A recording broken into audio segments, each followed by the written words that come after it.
Right now, it is just a Groundhog's Day of misery for the New York Mets.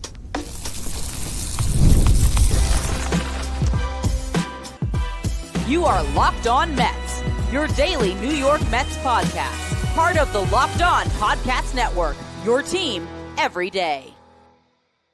Hello to all you amazing Mets fans. You're watching Locked On Mets, part of the Locked On Podcast Network, your team every day. I'm your host, Ryan Finkelstein. I've been covering the New York Mets on this show from the 2019 season. It's the only podcast that covers the Mets 7 days a week throughout the regular season. If you want to find some of my written work, you can do so over at justbaseball.com, where I work as the editor-in-chief. Now, the Mets have lost 10 of their last 11 games. It is a brutal existence to be a Mets fan right now, as they just find ways to lose each and every night. And this game was especially frustrating because of all the mistakes that the Mets made and just how poor of a pitching plan it was, relying on Frankie Montas and then eventually Ryne Stanek to get you through this close game against the best team in baseball that will make you pay for every mistake and will take advantage of every poor pitcher you put on the mound. You put some good arms out there. We saw the Mets bullpen largely neutralize the Brewers at certain points in this game. But when Frankie Montas is on the mound or Ryne Stanek's on the mound, didn't go so well for the New York Mets. And so let's go through this game, and then we're going to talk a lot about Montas and Stannick in the next segment, because these are guys that have just been so brutal that it's really hard to keep giving them opportunities. But let's just talk about the game. So Reed Garrett, as I discussed on yesterday's show, I said I don't know who else would be the opener for the Mets in this type of a situation, so they did go to Garrett. He pitched a 1-2-3 first inning with 2 strikeouts. Great. Mets failed to score in the first inning, but Pete Alonso got them on the board in the second inning, hitting home run number 252, tying Darryl Strawberry for the franchise record when it comes to all-time homers for the New York Mets. So that was pretty cool. Next one is obviously the big one, and if he hits one on Sunday, he's going to do it in Milwaukee, the place where he hit arguably the biggest home run of his career in the wild card round last year. If he doesn't do it on, well, I guess today, as you guys are all listening to this or watching the show, if he doesn't do it on Sunday, gets a day off, comes home, gets to square off against the Braves in front of a packed crowd at Citi Field, that's the time to do it, in my opinion. Not that I would be upset if Pete homered today, but it would be nice if he did it at Citi Field, and it would also come against the same team who he hit one of the other biggest home runs of his career against, the Braves, back in 2019, second to last game of the season, where he broke the rookie home run record against Atlanta. So we'll see if Pete Alonso does it on Sunday or does it this upcoming week. But that was the best moment of this game for sure. The Mets loaded the bases after that. You had Mark Vientos and Francisco Alvarez each get singles. Cedric Mullins had a very good game, drew a 2-out walk to set up a bases-loaded situation for Francisco Lindor. Lindor worked a full count, looked at strike 3, which was off the plate, but too close to take in that situation. And that was just the beginning of the misfortunes for Lindor in this game, because he had a brutal error in the second inning. Frankie Montas comes in. An opener fixed him, right? He gets a pitch in the second inning, so he's going to be good. Well, not exactly the case. He pitched himself into a bases-loaded jam, but he would have gotten out of it. You do have to acknowledge that. Joey Ortiz hit a chopper to Francisco Lindor up the middle. Lindor just doesn't field it. And I will say, he said after the game, it's a routine play. You got to make it. And, of course, he does. But there's nothing routine about a chopper when it's Joey Ortiz running towards first base. I don't even know who the guy that was going from first to second was, but he was quick too. There was really no play at second. You had to go to first, but you're trying to make that split-second decision, and the Brewers just have so much speed. This is why they're such a tough team, a team that honestly might win the World Series this year, because they just put you in so many compromising positions, and they dare you to make mistakes, and in this case, the Mets do, and 2 runs come across because Lindor can't make that play. Now, that was all Montas gave up in that inning. Third inning, Starling Marte made it a new game, homered for his second straight night. And so Montas got a chance to go back out there in the third inning and try to keep the game where it was, and he did that. Jeff McNeil hits a double with 1 out in the fourth. Francisco Alvarez walks. Both advanced on a wild pitch, and then McNeil scored on a blue hit by Cedric Mullins. And then this is where Lindor's bad luck continued. There's runners at first and third, 1 out. He rips one to the third baseman. It eats him up a little bit, but he stays in front of it, and they're still able to turn the inning-ending double play and the Mets don't get that fourth run across.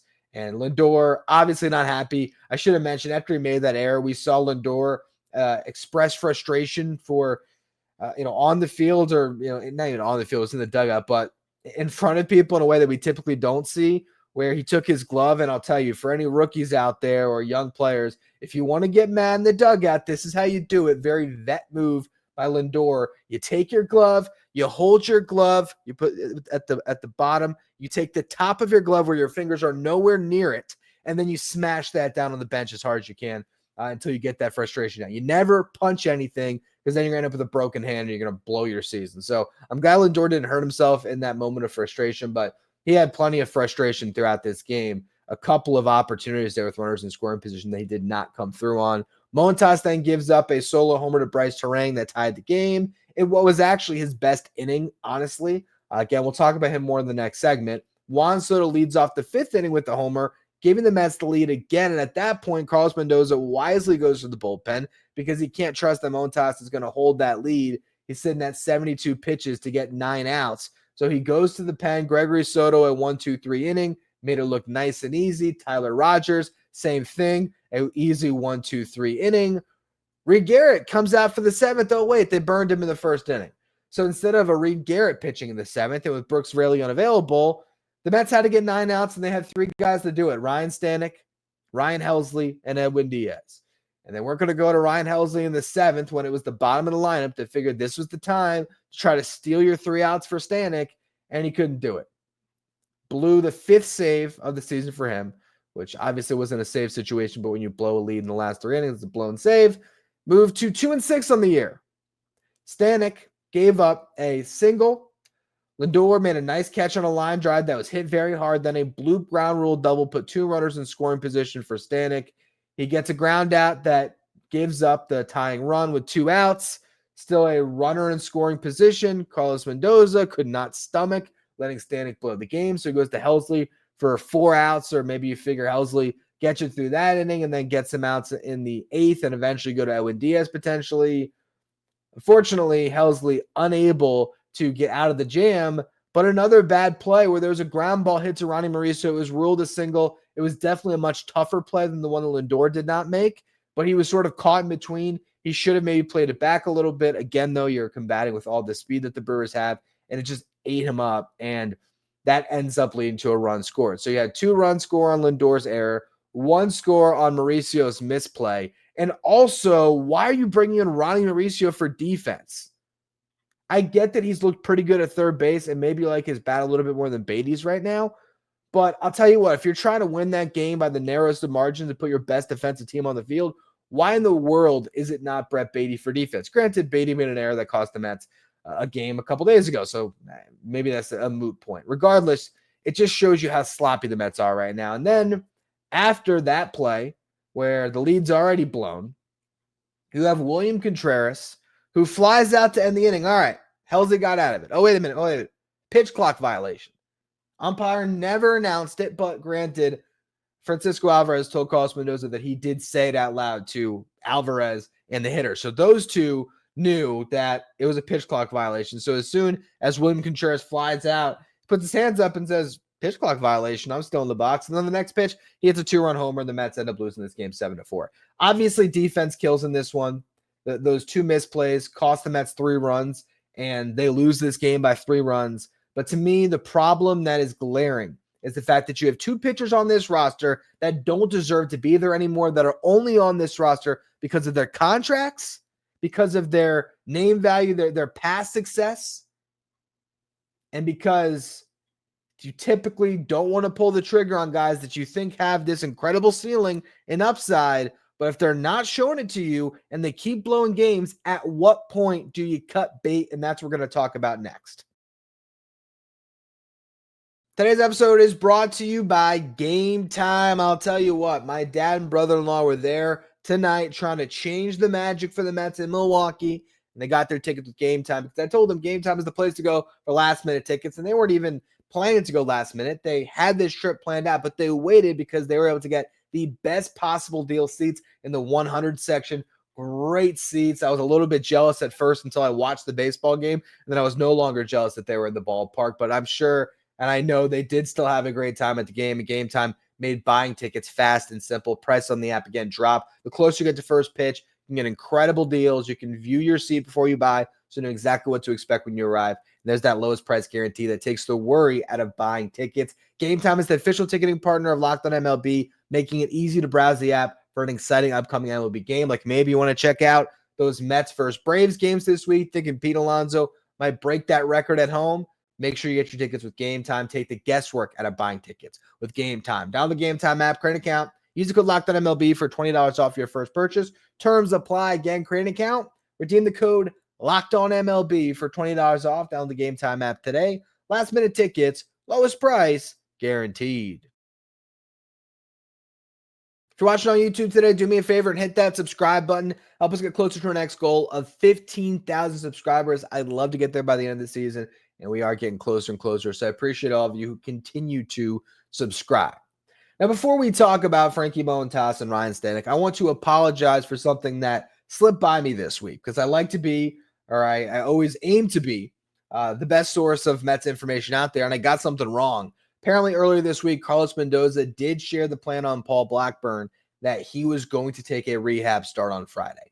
I missed it. I don't know how I missed it, but in the last couple of shows, I did not realize that that was the plan. So I was wondering, is Paul Blackburn going to be the opener / if he looks good, just make the start for the Mets on Saturday? Is he going to factor into the plans? And I was wrong about that. But yet my overall sentiment from yesterday's show, where I was railing against the fact that Paul Blackburn had a start wasted in Syracuse because you had to get Montas in there, it all still stands, because ultimately the Mets went into this game with a hand that was going to be very tough to win. Even with Logan Henderson getting scratched from the start, one of the Brewers' top rookies, for Tobias Myers to come up, even with that happening, it still was a losing hand, because you burned Reed Garrett in the first, and you certainly could have used him in the seventh, and because Frankie Montas could only get 9 outs on 72 pitches. So the general sentiment remains, and I got even more frustrated when I listened to the post-game media, because I want you to hear how Frankie Montas thought his start went, and then I want you to hear Carlos Mendoza tell you how his start actually went. Overall, Frankie, you're out. I thought the ball pretty good today. I thought I was making more pitches today. I thought I was attacking the zone, to be honest. Besides that homer, like I said, I thought I threw the ball pretty good today. Keep Montas to 3 innings, or how did you kind of? Yeah, no, we were just watching it, But 3 innings, 70-some pitches, like it was a grind for him. So yeah, I mean, I figured where we were, in the game, up 1 with the lefties, the second time through, decided to go to the bullpen there. So there you have it. You have Carlos Mendoza, who clearly watched the game like all of us, that saw that Frankie Montas was struggling. And Frankie, before that, or whenever they spoke, Frankie said, "Oh yeah, I threw the ball pretty well." And to me, that screams of a me-first guy with no accountability. Because what he's basically saying is, well, if Lindor makes that play, the only mistake I made was the homer. If Lindor makes that play, that's a scoreless inning. The other one was a scoreless inning. And I gave up a solo homer. Sue me. Just a solo homer. That's it. I threw the ball pretty well. And I will say, to his credit, I did think the stuff was actually a little bit better in this start. I thought he really had his splitter, and he still throws hard. And so when he's able to pound the strike zone, yeah, he can be effective. And I don't even know how many walks there was. Maybe there was a walk in that first inning pitch. It doesn't even matter. Here's the reality, though. Yes, Lindor should have made that play. No doubt about it. Even with the challenges of combating the Brewers' speed on that play, regardless, he's got to make that play. He's a Gold Glove shortstop. That is one of the best parts about this team, or it's supposed to be Lindor's defense. He's got to step up and make that play and get you out of that inning. I agree with that part of it. But don't just say, I was throwing the ball great. Yeah, I threw the ball well. Lindor doesn't make that mistake. Yeah, it's just a great outing for me. Like, no, you're at 31 pitches in that inning. Even if he makes that play, it still would have been a 31-pitch inning. Then the next guy got out in like 3 pitches. But regardless, he was over 30 pitches when Lindor made that mistake. So that wasn't a good inning. You loaded the bases. You loaded the bases to the point where, a little error cost you 2 runs because you loaded the bases. So I know you didn't throw the ball well. Your next thing, you needed 26 pitches to get 3 outs. I think that might even have been a 1-2-3 inning, but regardless, 26 pitches. It's not like you're putting guys away easily. And then, yes, that third inning, 12 pitches, and he gave up that solo homer. Now, if we were just looking at this in a complete vacuum and saying, oh, you know, this guy is going through his progression of spring training, or you're in April or May, and that was the start that you got after some of the other starts he's had, I'd say, yeah, I guess you probably still, keep going to him because he's on this contract and there's a lot of upside and the Mets believe in him and the pitching lab and X, Y, and Z. But you're in the middle of August. You're in a playoff run. You just lost a game and the Reds won, so now you're 2.5 games up in the wild card.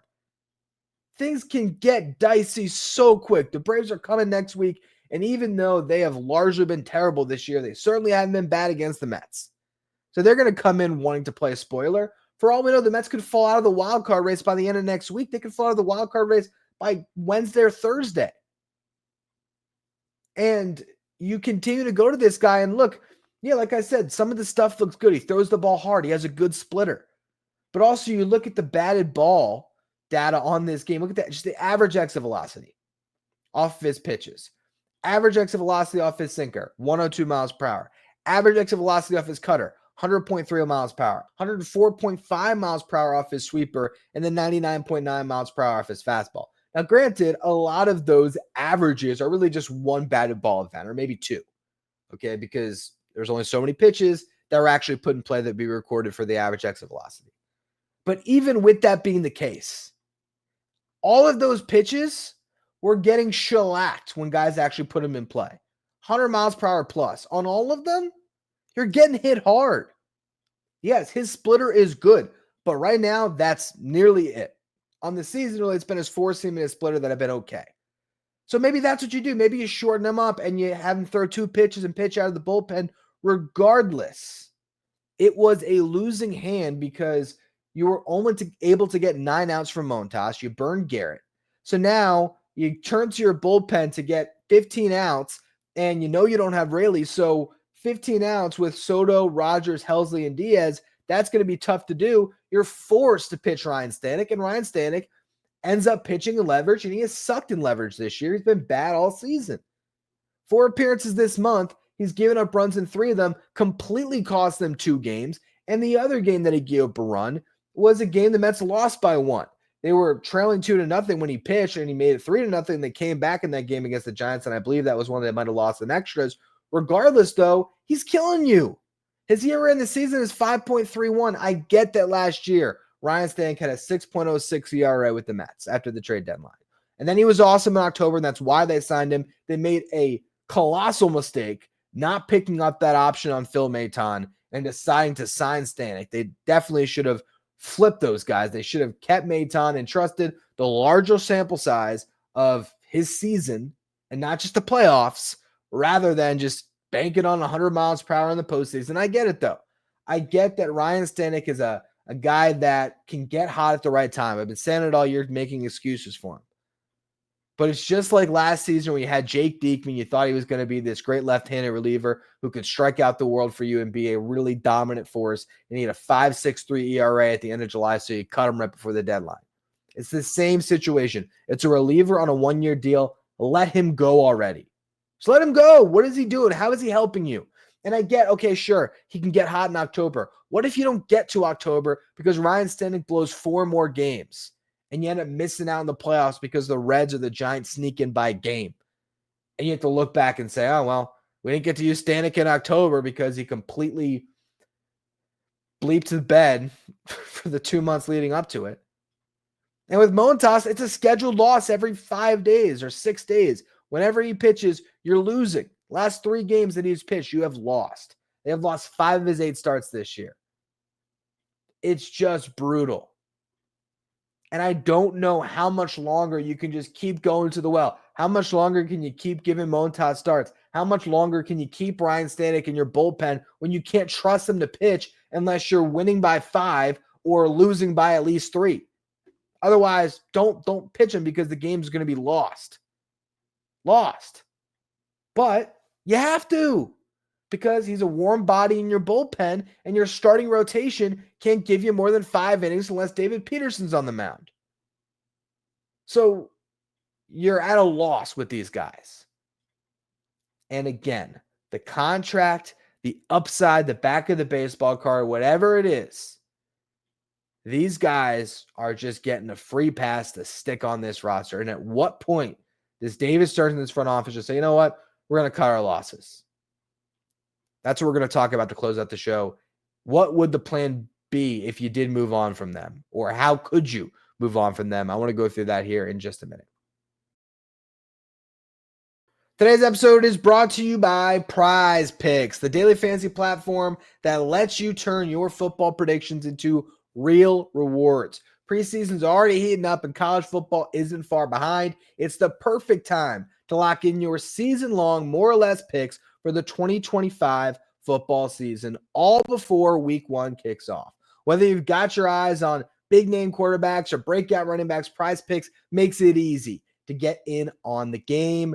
I've already made one of my season-long picks, Josh Allen, more or less for 27.5 touchdowns. That felt like a pretty solid shot to take. And the flex play option is a total game changer. Even when one of your picks misses, you'll still have a chance to double your money. Download the Prize Picks app today. Use the code LOCKEDONMLB to get $50 in lineups after you play your first $5 lineup. That's code LOCKEDONMLB to get $50 in lineups after your first $5 play. Prize Picks, run your game. If you're an everydayer that always tunes into the show, make sure you become a Locked On Mets insider. It's our texting service where you get updates from me anytime news breaks on the Mets. You can ask me questions anytime, take part in our Locked On Mets sign photo giveaways, and get a lineup graphic sent to your phone each day so you know who's in the starting lineup without ever having to go on social media. If you want to be a Locked On Mets insider, find the link in the episode description or go to subtext.com/LockedOnMets. Now, getting rid of Ryne Stanek is a lot easier than getting rid of Frankie Montas. So let's start there because it's just a reliever on a 1-year deal. There's no implications on next season. You're just cutting bait for a roster spot. So that's a move the Mets can make tomorrow, and it would completely make sense to do so. The question is, who do you call? And I was a little bit surprised that I couldn't find an answer that made a lot of sense on the 40-man roster because you have Huascar Braziban, but I looked at what he did in Syracuse tonight. He gave up 7 runs. So I don't know if that's a guy that you're going to rush back up. You have Alex Carrillo. He was a disaster with the Mets. You have Chris Stefanski and Austin Warren, but neither of them could come up right now unless there's an injury. So those guys are out, although I think both of them would probably be better than Ryne Stanek right now. And also, you already cut bait on Rico Garcia. And I feel like at that point in time when they did that, they maybe should have just DFA'd Stanek. Yes, another team might have picked him up. Yes, another team would have picked him up. Yes, he very well could have ended up, I don't know, in the Phillies bullpen and killed you in October. But you know what? I'd rather him kill you in October in another uniform than keep killing you in August and September. So I feel like that might have been a mistake. Regardless, not a lot of clear-cut options in the 40s, so let's look outside the 40-man roster. And Dylan Ross makes a lot of sense to make his MLB debut. This is a guy that Mets drafted in 2022, dealt with a ton of elbow injuries. I believe he either was already, he either had already underwent Tommy John surgery when the Mets drafted him, which I'm pretty sure is the case, or it happened pretty much right after he got drafted, and then he had a revision surgery for that Tommy John. So essentially, 2 TJs to just get back on the mound. And drafted in 2022, did not pitch an inning until at the end of the year last year in 2024, and I believe it was just 1 inning. This year, though, completely healthy season. He has been fast-tracked through the Mets minor league system. Started off in high A, had a 1.54 ERA and 11 2/3 innings pitch. Goes up to Double A, pitched to a 4.35 ERA, but struck out 18 and walked just 3 and 10 1/3 innings pitched. Then he's come up to Triple A, 1.10 ERA, 22 strikeouts and 16 1/3 innings pitched, 10 walks. Batters are hitting 111 against him. On this season, he has 63 strikeouts and 38 1/3 innings pitched. And this is a guy that is routinely throwing over 100, grabbing a lot of 101s, 102s. He throws absolute gas. He's also a guy that I'm pretty sure the Mets are going to have to protect in the upcoming Rule 5 draft. So if that's the case, you're going to have to add him to your 40-man roster anyway. I would call him up and see what you got right now. That's what I would do at this point. I think it would be a situation where you call him up. He's not going to pitch and leverage right away, but he has a chance to be a weapon for you. He has a chance to be Ryne Stanek, but 10 years younger. And so, maybe at that point too, has better location and you never know. Maybe he's the reliever that gets hot. But to me, that's the arm that is intriguing that I would call on at this stage to get rid of Stannick. Now, the other thing I would love to see at some point, of course, is how the Mets are going to incorporate Brandon Sproat and or Nolan McLean into their plans down the stretch. Are one of those guys going to end up in the rotation? Are both of them going to end up in a 6-man rotation? Is one of them going to be in the rotation? One of them going to be in the bullpen? We still don't know. Now, a lot of people have been tossing around this date, August 15th, saying the Mets are waiting to call these guys up because they don't want to lose a year of control. I've talked about it on this show. That's wrong. That's incorrect. They will not lose a year of control if those guys come up. You need 172 days of service to be awarded a full year, and you need 6 full years of service to hit free agency. At this point, you get called up, you're talking about 50 some odd days left in the season.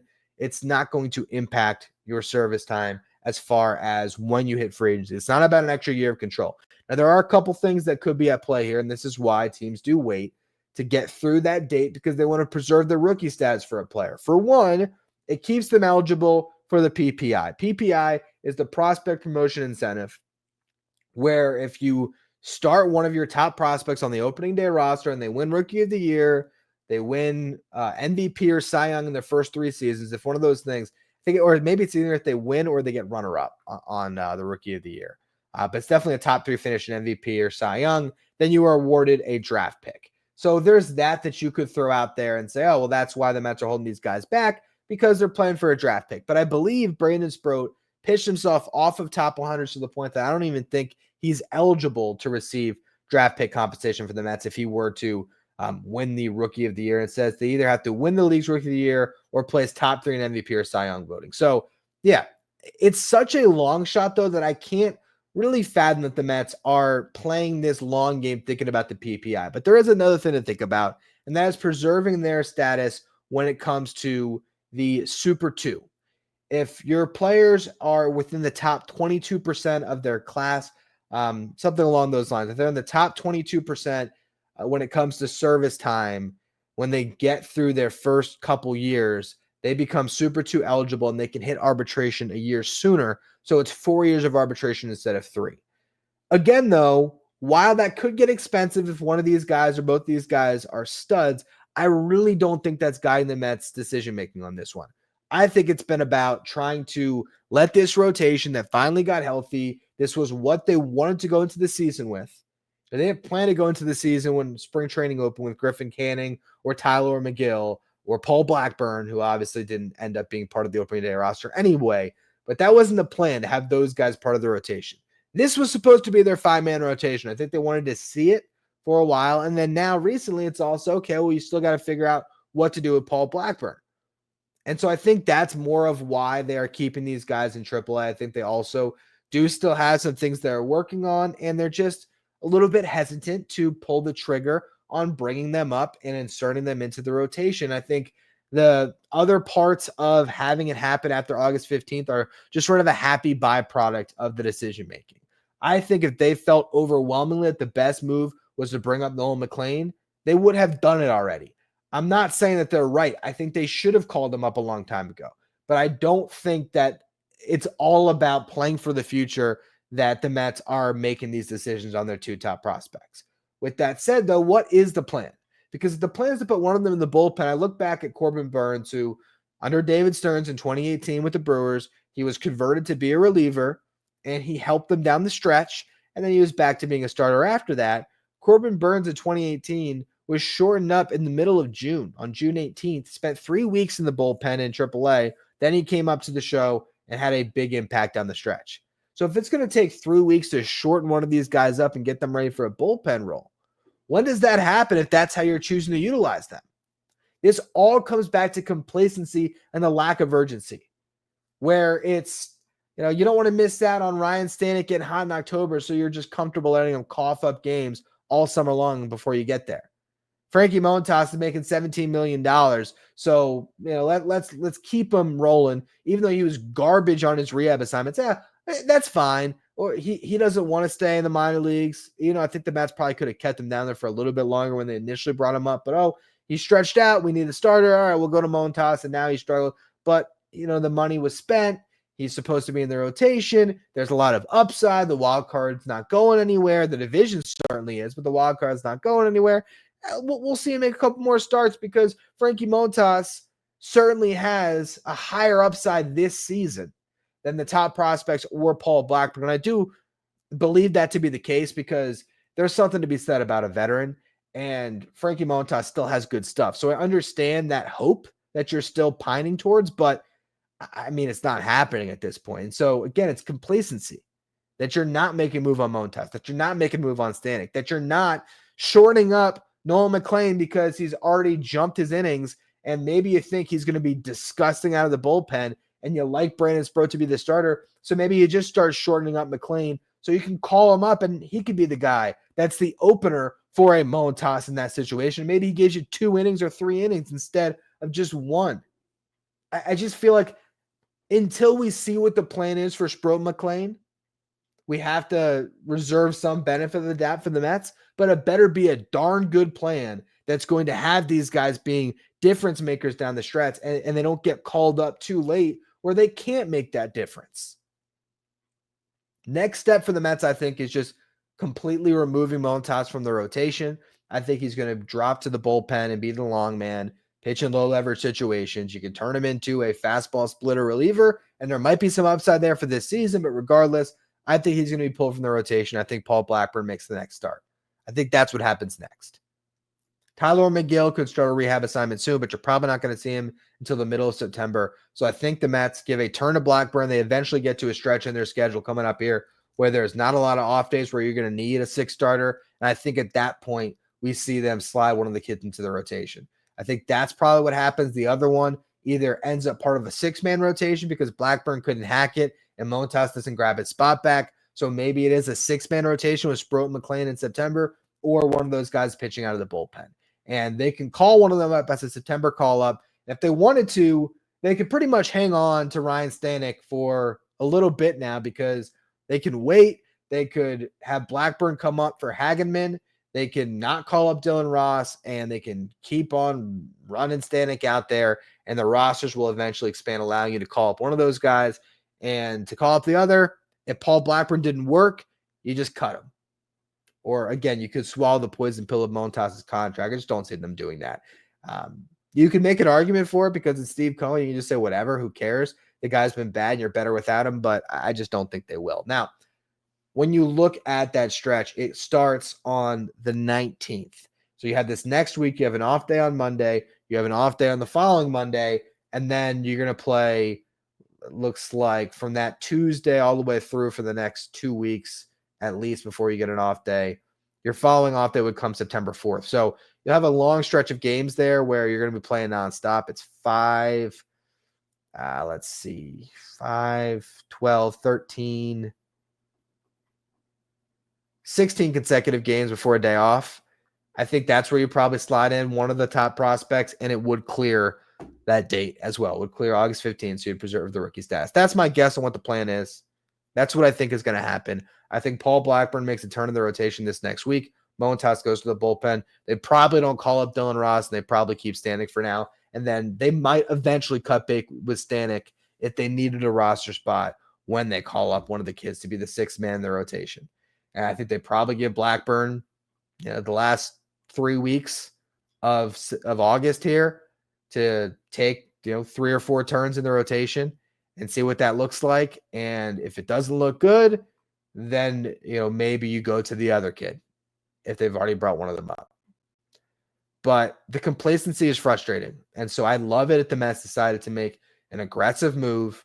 And after they get through this series in Milwaukee, they cut Ryne Stanek and they bring up Dylan Ross. If they did that and then they move Montas to the bullpen and they have Blackburn in the rotation, I would be okay with that as them at least not sitting idly by and doing something to make things different. One other note that I have that I didn't spend a lot of time on, so it'll probably be a topic for one of the upcoming shows.